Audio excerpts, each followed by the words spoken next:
بسم اللہ الرحمن الرحیم۔ وائس آف ایم بی کے معزز ناظرین، السلام علیکم۔ ناظرین، حضرت حزقیل علیہ السلام حضرت موسیٰ علیہ السلام کے تیسرے خلیفہ ہیں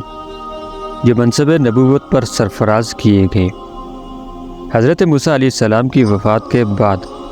آپ کے خلیفہ اول حضرت یوشع بن نون علیہ السلام ہوئے، جن کو اللہ تعالیٰ نے نبوت عطا فرمائی۔ ان کے بعد حضرت کالب بن یوحنا علیہ السلام حضرت موسیٰ علیہ السلام کی خلافت سے سرفراز ہو کر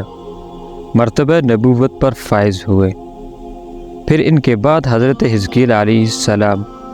حضرت موسیٰ علیہ السلام کے جانشین اور نبی ہوئے۔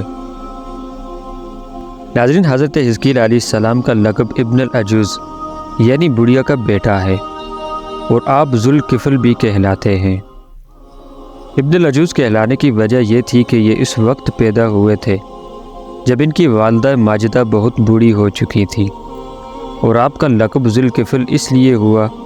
کہ آپ نے اپنی کفالت میں لے کر 70 انبیاء کرام کو قتل ہونے سے بچا لیا تھا، جن کے قتل پر یہودی قوم آمادہ ہو چکی تھی، اور پھر یہ خود بھی اللہ تعالیٰ کے فضل و کرم سے یہودیوں کی تلوار سے بچ گئے اور برسوں زندہ رہ کر اپنی قوم کو ہدایت فرماتے رہے۔ ناظرین، بنی اسرائیل کی ایک جماعت جو حضرت حزقیل علیہ السلام کے شہر میں رہتی تھی، شہر میں طاعون کی وبا پھیل جانے سے ان لوگوں پر موت کا خوف طاری ہو گیا، اور یہ لوگ موت کے ڈر سے سب کے سب شہر چھوڑ کر ایک جنگل میں بھاگ نکلے اور وہیں رہنے لگے۔ اللہ تعالیٰ کو ان لوگوں کی یہ حرکت بہت ہی زیادہ ناپسند آئی، چنانچہ اللہ تعالیٰ نے ایک عذاب کے فرشتہ کو اس جنگل میں بھیج دیا، جس نے ایک پہاڑ کی آڑ سے چیخ مار کر بلند آواز سے کہا، منہ توا یعنی تم سب مر جاؤ۔ اور اس مہیب اور بھیانک چیخ کو سن کر بغیر کسی بیماری کے بالکل اچانک یہ سب کے سب مر گئے، جن کی تعداد 70,000 تھی۔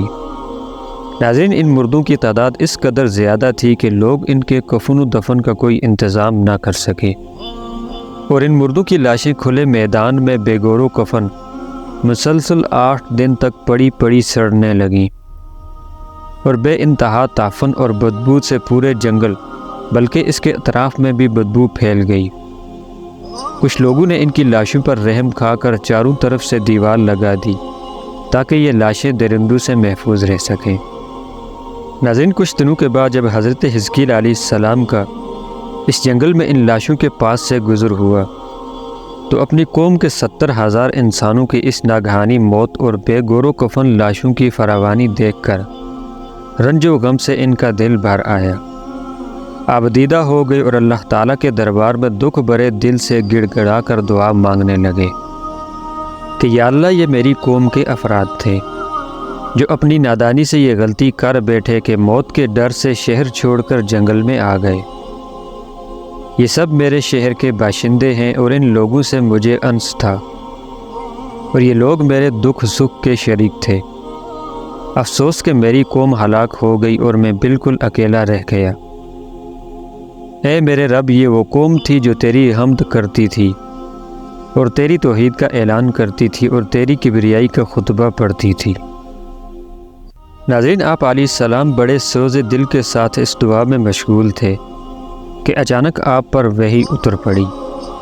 کہ اے حزقیل، آپ ان بکھری ہوئی ہڈیوں سے فرما دیجئے کہ اے ہڈیوں، بے شک اللہ تعالیٰ تم کو حکم فرماتا ہے کہ تم اکٹھا ہو جاؤ۔ یہ سن کر بکھری ہوئی ہڈیوں میں حرکت پیدا ہوئی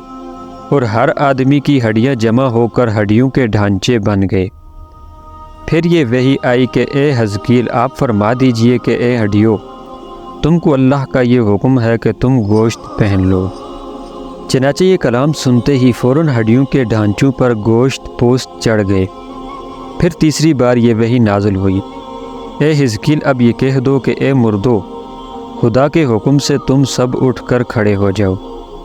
چنانچہ آپ علیہ السلام نے یہ فرما دیا تو آپ کی زبان سے یہ جملہ نکلتے ہی 70,000 لاشیں دم زدن میں ناگہانی یہ پڑھتے ہوئے کھڑی ہو گئیں، سبحانک اللہم و بحمدک لا الہ الا انت۔ ناظرین، اللہ تعالیٰ کی عظمت و کبریائی کے اس عظیم الشان واقعہ کا ذکر قرآن مجید کی سورہ بقرہ میں موجود ہے۔ جس میں اللہ تعالیٰ نے فرمایا کہ اے محبوب صلی اللہ تعالیٰ علیہ وسلم، کیا تم نے نہ دیکھا کہ انہیں جو اپنے گھروں سے نکلے اور وہ ہزاروں میں تھے موت کے ڈر سے، تو اللہ نے ان سے فرمایا کہ مر جاؤ، پھر انہیں زندہ فرما دیا۔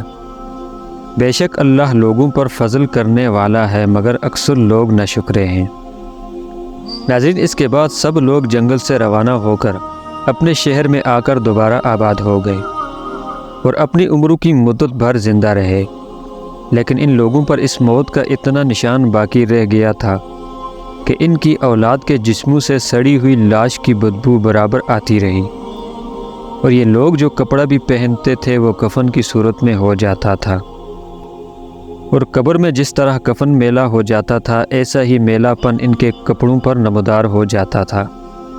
چنانچہ یہ اثرات آج تک ان یہودیوں میں پائے جاتے ہیں جو ان لوگوں کی نسل سے باقی رہ گئے ہیں۔ مزید اس طرح کی معلوماتی ویڈیوز دیکھنے کے لیے ہمارے channel voice of M B کو سبسکرائب کر کے بیل آئیکن پریس کر دیں تاکہ ہماری نئی آنے والی ویڈیوز کی نوٹیفیکیشن آپ کو بر وقت ملتے رہیں۔